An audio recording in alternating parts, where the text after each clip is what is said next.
मैं हूँ प्रयागराज के त्रिवेणी संगम पर गंगा स्नान कर लिया हम लोगों ने, जा रहे हैं।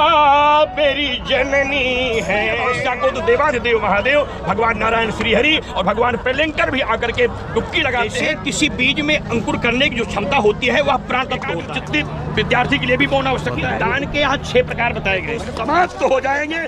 सभी लोगों को सुबह की नमस्कार। आजकल मैं प्रयागराज में हूँ और आज है मौनी अमावस्या और हम लोग जा रहे हैं संगम की तरफ और देखते हैं संगम में आज कितने श्रद्धालु स्नान करने आए हैं और हम लोग भी जाते हैं और स्नान करते हैं। प्रयागराज के आप लोगों को भी दर्शन करवाते हैं। अभी मैं हूँ प्रयागराज के त्रिवेणी संगम पे और जा रहा हूँ स्नान करने। देख सकते हैं आप आज अमावस्या के दिन काफ़ी सारे लोग कर रहे हैं गंगा स्नान और मैं भी करता हूँ गंगा स्नान, चलता हूँ गंगा स्नान के लिए।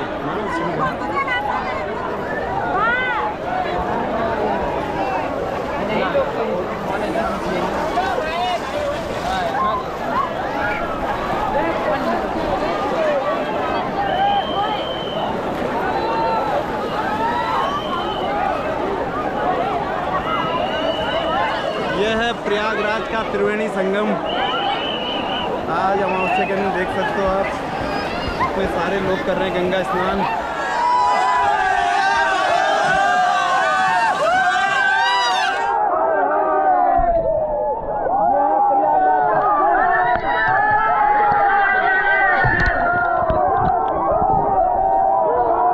ऐसा माना जाता है कि साक्षात शिव का जो वरदान है वो मिलेगा, सबको आशीर्वाद मिलेगा।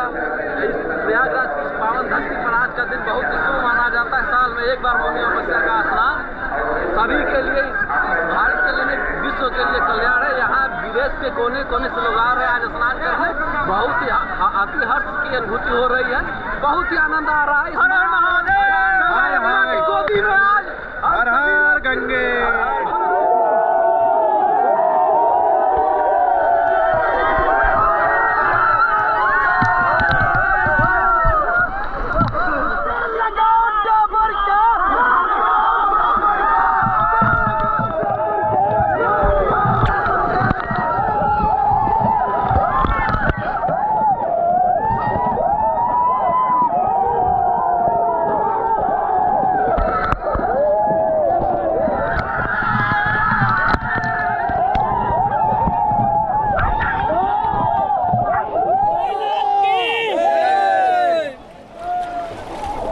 अल्मोड़ा वाले हैं, देश विदेश से लोग। बाबा जी मोहनदास मोड़े वाला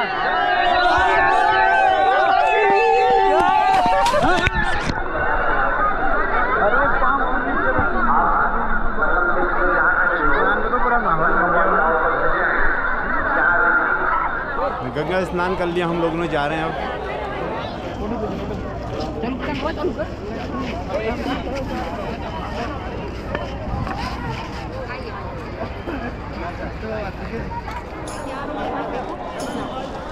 यहाँ आने से समाप्त हो जाएगा।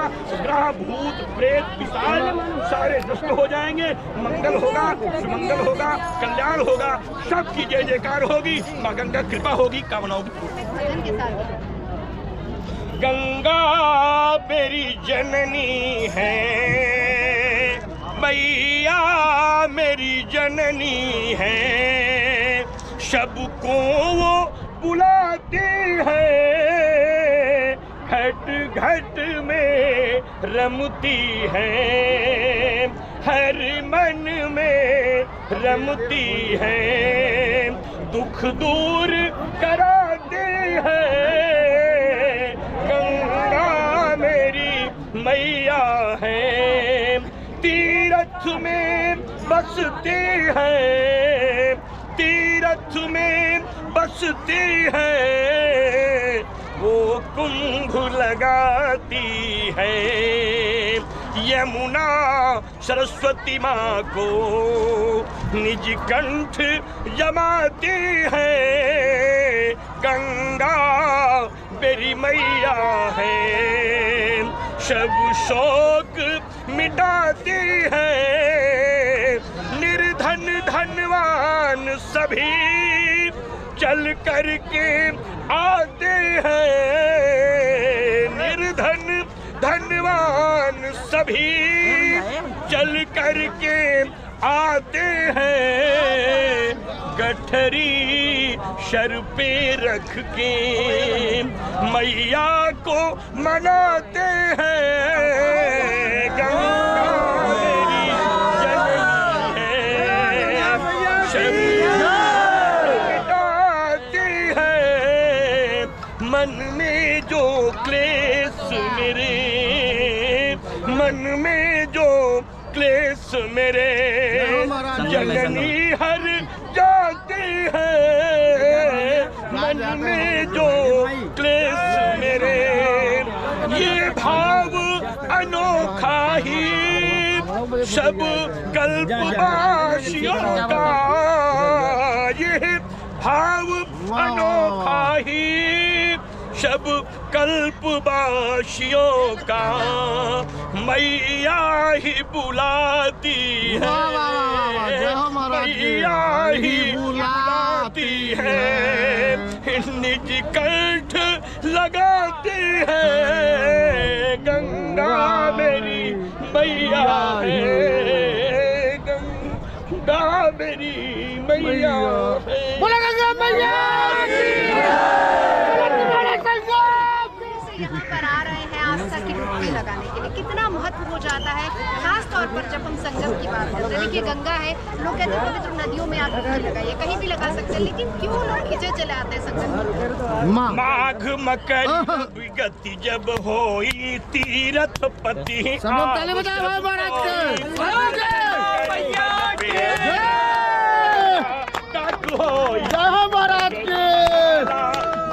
परस वचन अरुपाना हरई पाप कह वेद पुराणा। मौनी अमावस्या कल्पवास की प्राण है। भगवान ब्रह्मा, भगवान शिव और भगवान विष्णु मौनी अमावस्या को त्रिवेणी में स्नान करते हैं। शास्त्रों का मत है कि देवता भी आकर के यहाँ निवास करते हैं।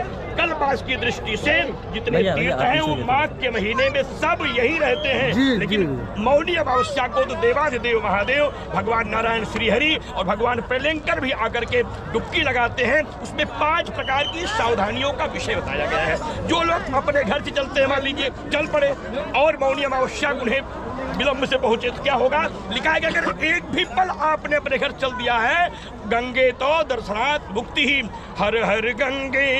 अगर आपने कह दिया है महाराज रास्ते से, तो गंगा स्नान का फल प्राप्त होने लगेगा। इतना आज महत्व है। जो लोग अभी नहीं पहुंचे हैं, स्नान नहीं किए हैं, रास्ते में हैं, बस में हैं, अस्पताल में हैं, ड्यूटी में हैं, सुरक्षा में हैं, साहित्यकार हैं, पत्रकार हैं, अभिनेता हैं, न्यायाधीश हैं, सबके लिए बड़ी सुगम बात यह है कि अगर आपके मन में स्नान करने की इच्छा है, आप वहीं से हर हर गंगे दुखार गंगे 100 बार कह दीजिए। गंगा स्नान का फल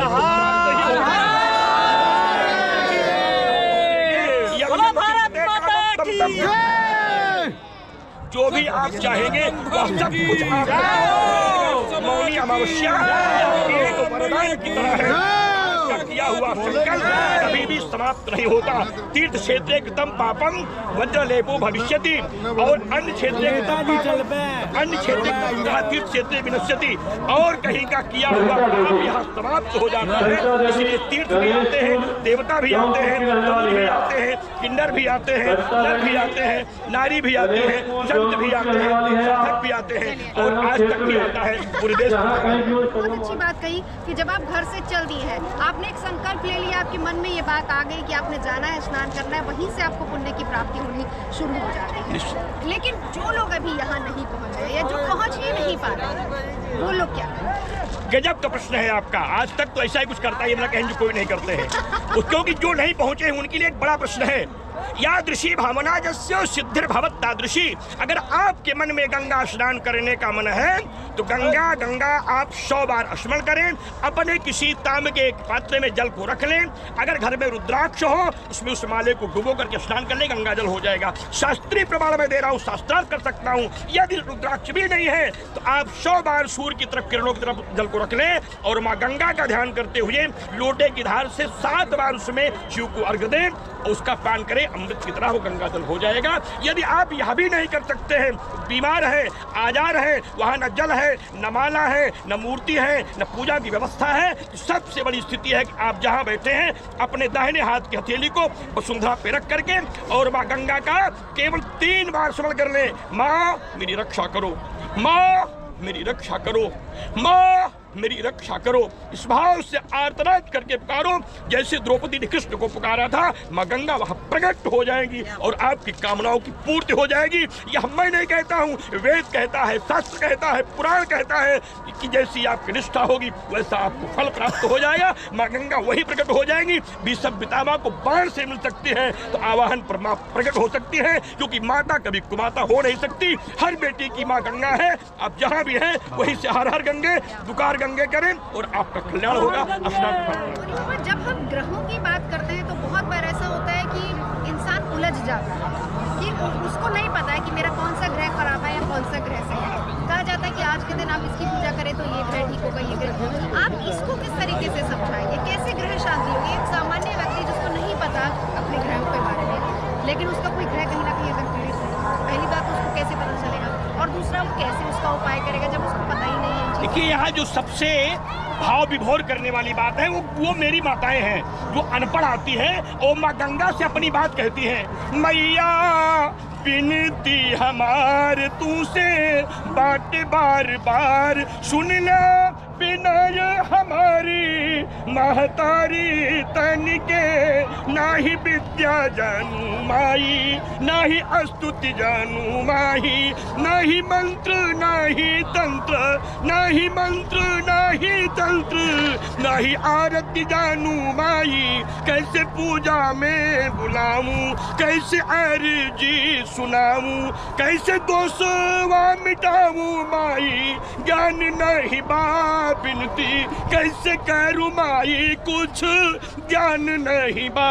मैंने सुना है जगदम्बा सब दुख को हरती हो, मैंने सुना है जगदम्बा सब दुख को हरती हो, सारे ग्रह यो दोस्त तू जननी छल में मिटा सकती हो, ऐसी आशा लेके आई तेरे द्वार जननी, बिनती बाटे मोरी बिना सुन लमा तू जननी, सोना चांदी नहीं है मेरे कैसे सबको बताऊं, माड़ी माड़ी के नहीं है जननी, झूठे क्या मैं बुलाऊं, केवल झूठ केवल सूखी रोटी जननी खिलाऊं, कैसे मेरी बिना सुन ला माई मैं बताऊं, कैसे अंतिम विनय यही करती हूँ जननी सुन लो मेरी, सारे ग्रह जाओ दोष मिटा दो शरण पड़ी हूँ तेरी, मैं तो डुबकी लगाने आई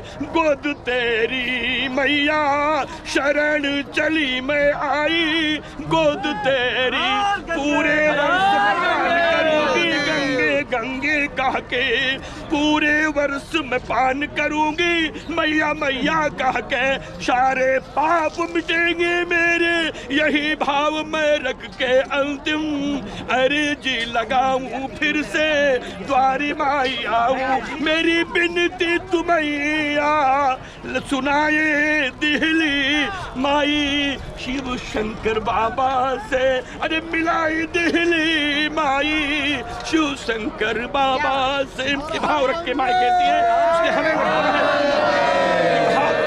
के सामने कोई ग्रह दोष रह नहीं सकता है। ये मेरा अपना व्यक्तिगत विश्वास है, मेरी 46 साल की साधना का, कि यहाँ जो भी निष्ठा से आके एक बार माँ की गोद में स्नान कर ले, ग्रह नहीं लगे पत्थर पे लिख दूं महाराज, सारे दोष समाप्त हो जाएंगे, कोई भी संत विद्वान इसका खंडन कर नहीं सकता है। हमें ब्रेक लेना है, लेकिन बाबा जी उससे पहले जाने से पहले हम ये जानना चाहेंगे आज मौनी अमावस्या, मौन का कितना महत्व है? जैसे किसी बीज में अंकुर करने की जो क्षमता होती है वह प्राण तत्व होता है। मैंने बताया था पहले ही महाराज कि मौनी अमावस्या कल्पवास का प्राण है।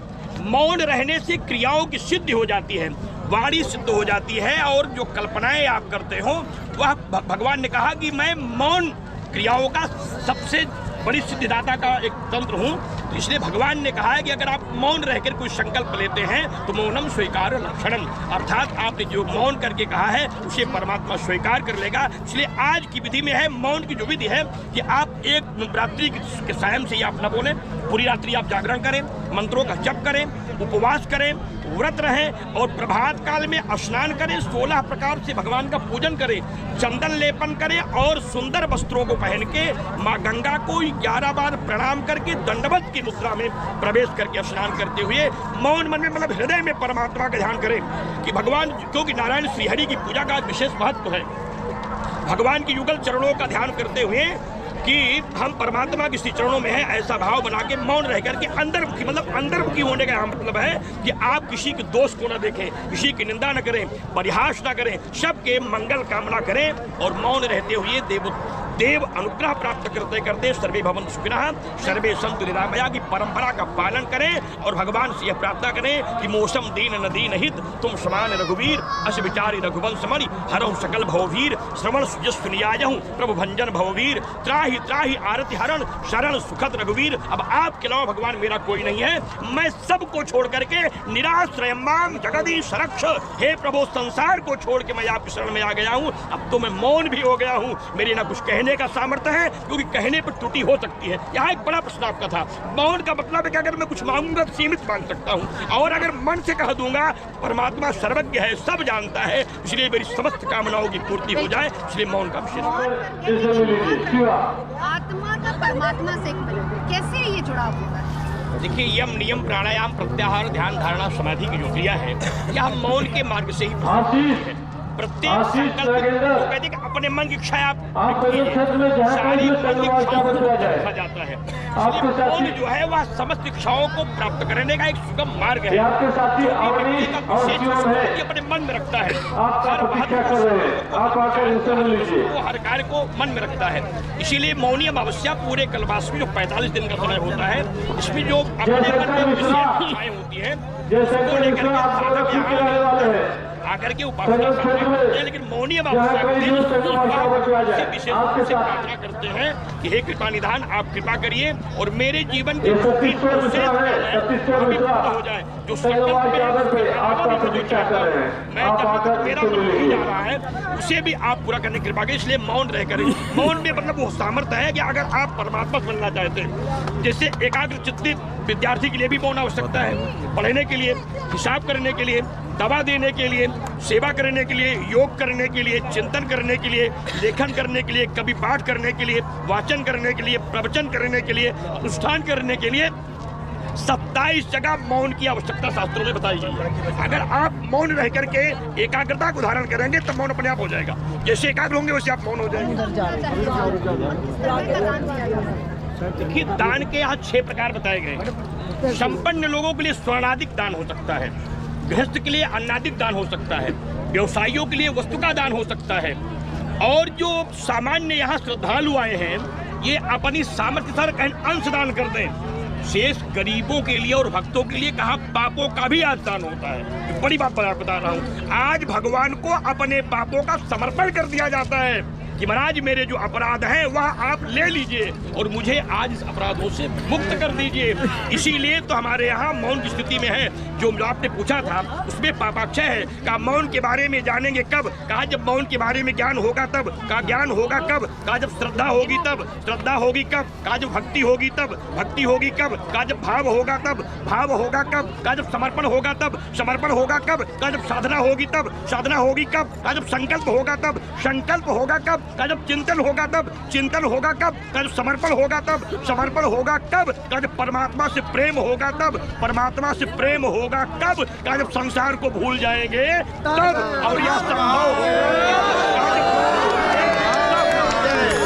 इसलिए पापों की समाप्ति के लिए स्थिति में है। इसलिए आज अन्नदान, वस्त्रदान, फलदान, वस्त्रदान, स्वर्णाधिक दान जो कर सके करें। अगर आप कुछ नहीं कर सकते हैं अपने मन से, लिखा है कि तीर्थ में पुण्य कमाने के लिए एक सुंदर उपाय है कि यहाँ पर अगर आजाद कहन की मानस में एक चौपाई बताई गई है कि कलयुग कर एक विशेष प्रभाव है कि मानस पुण्य हो ही नहीं पापा।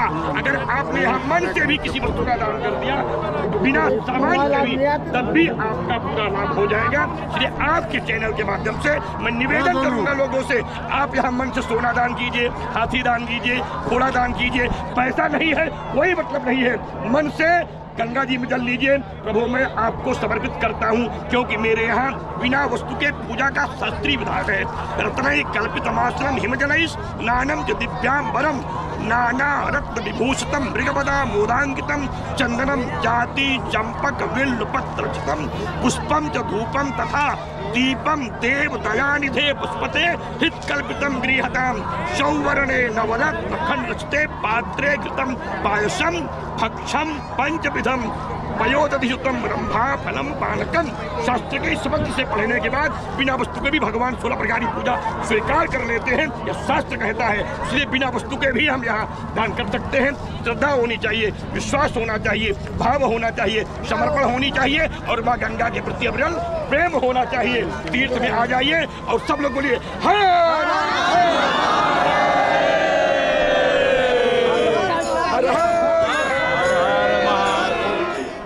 सफाई कर्मी बाबा हमारे साथ जुड़ने के लिए और तमाम प्रतिक्रिया के लिए और अरुण जी बहुत बहुत शुक्रिया आपका भी हमारे साथ जुड़ने के लिए। और ये हमारे से